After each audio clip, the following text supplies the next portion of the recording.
Once heard in a video that as a young single person you should not have free times on your hand, and when I heard it I'm like, I should not play. Family, it's been a minute and you're welcome back to my channel. My name is Elizabeth and I'm so happy to be here again, and I'm so happy to have you here also. So today we're going to be talking about something very practical. You know, a lot of times I tend to herald the notion that it is very possible to work in sexual purity, and then I have a lot of backlash like, but you don't be firewood, God, you know your mate.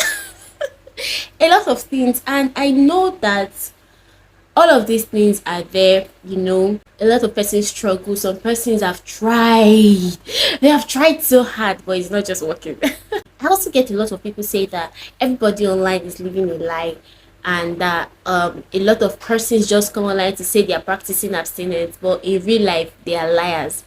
So is this something that we need to talk about that we are not talking about? Are we just talking down on the fact that people are not working in sexual purity and we are not looking for solutions to them? And I know that the Christendom is not even making things easy, because they just expect that you pray your feelings or your urges away. What are the things that you can do to actually walk in such a way that you really wish to, but your flesh is not willing? Are there things that you could do? Are there principles? Are there things to put in place? Yes, so that's what I'll be talking about today. Practical tips, because true body no be firewood. So if you fall among any of these categories that I'll be listing, then you should continue watching this video. If you are the one that you have already been on the sexual part, sexual purity part, if you are willing but body is not firewood, if you are willing, if your spirit is willing but your flesh is weak, if you are even the one that you have tried to actually maintain that stand but it's not working and you've given up, and if you're part of the people that think that God is a wicked God, because why will he put these feelings in us and then expect that we remain dormant? God, not even testing. You should watch this video. So we are going to go straight to the point. What are the things that you can do, practical tips that they never told us? In no order of priority, in no order of preference, I'll just be mentioning it. And the first thing I would say is you need to come to the realization that these things are actually there. You have to live reality.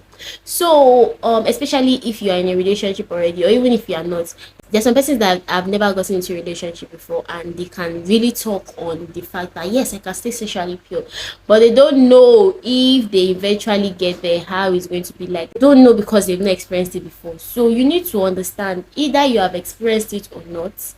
I mean, if you have been exposed to such activities or not, you need to understand that these things, they are real.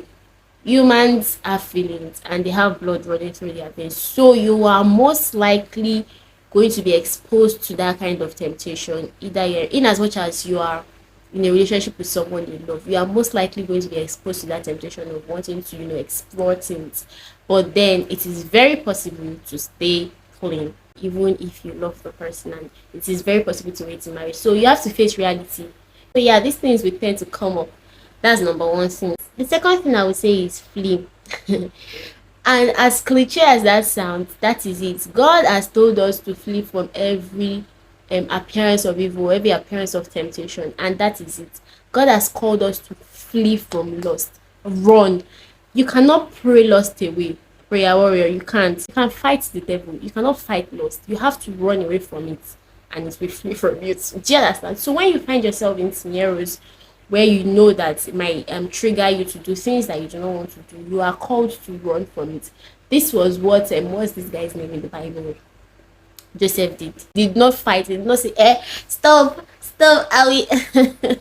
Run as fast as you can. Flee from every form of every appearance of temptation. If you know that it's going to cause you to fall, flee, run. God has given us the authority to fight Satan, and he specifically tells us, like, you can fight the devil, you can attack the devil. But for lust, for every time that lust was mentioned in the Bible, the advice is for you to what? Flee. So run.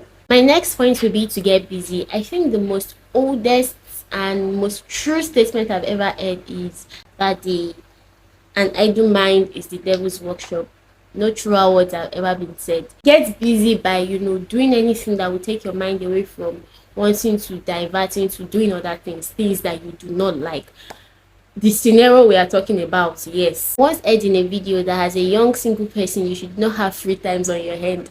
And when I heard it, I'm like, I should not play.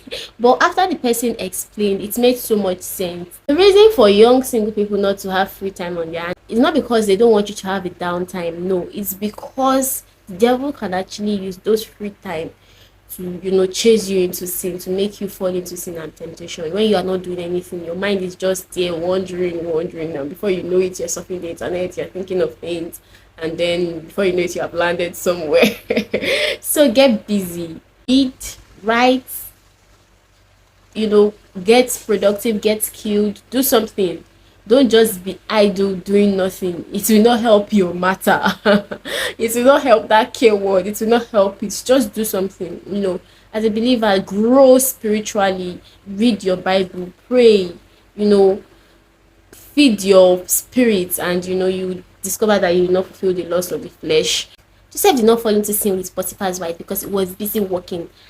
On the other hand, David fell into sin with Bathsheba. How do they pronounce that name? Because when he was supposed to go to the war front, he decided to stay back. So you see, it is very important to be busy doing something. Lay your hands on something and get busy. The next point I would say is cut off your triggers. You know your trigger, I know my trigger. Everybody knows their trigger. So it is very important that you cut off your trigger. If you are really serious about these things, it's not that you just want to pull down people that are talking about it. If you really want to do it, you have to cut off your triggers. What are those things that actually causes you to want to do the things you do not want to do? What are those things? For some person, it is that next sleepover. That sleepover that you say you used to go for in the weekend. It's not sleepover, and you know it. It is a trigger point for you. So don't go for that sleepover.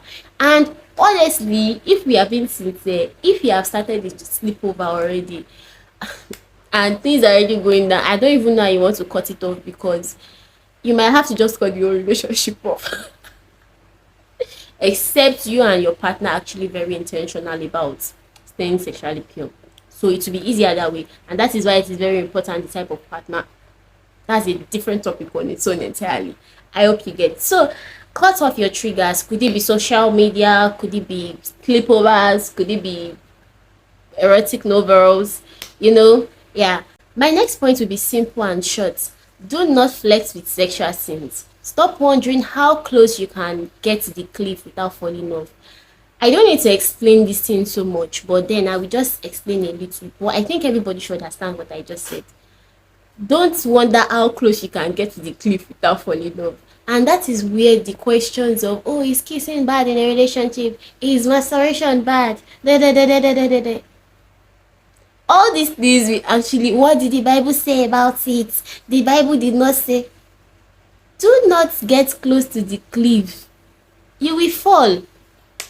A word is enough for the wise. So if you are really serious about wanting to walk in this purity, then these are the things really.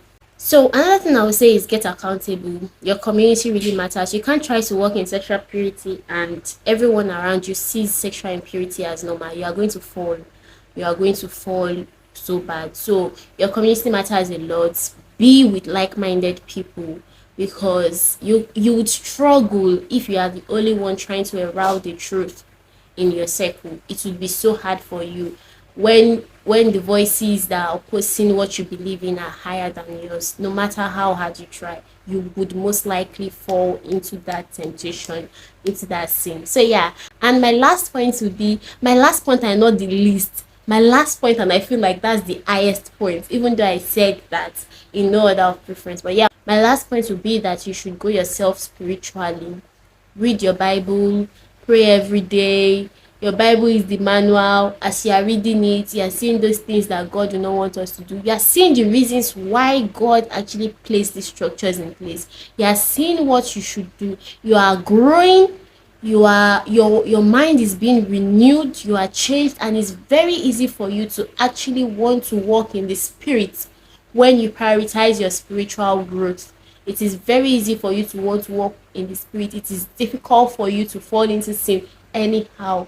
If you are actually prioritizing your spiritual growth, get busy with the things of God as a believer. Read your Bible, pray, help people to see God, point people to Christ. Just do things that would help you grow spiritually also and help other people around you. This is another way of getting busy.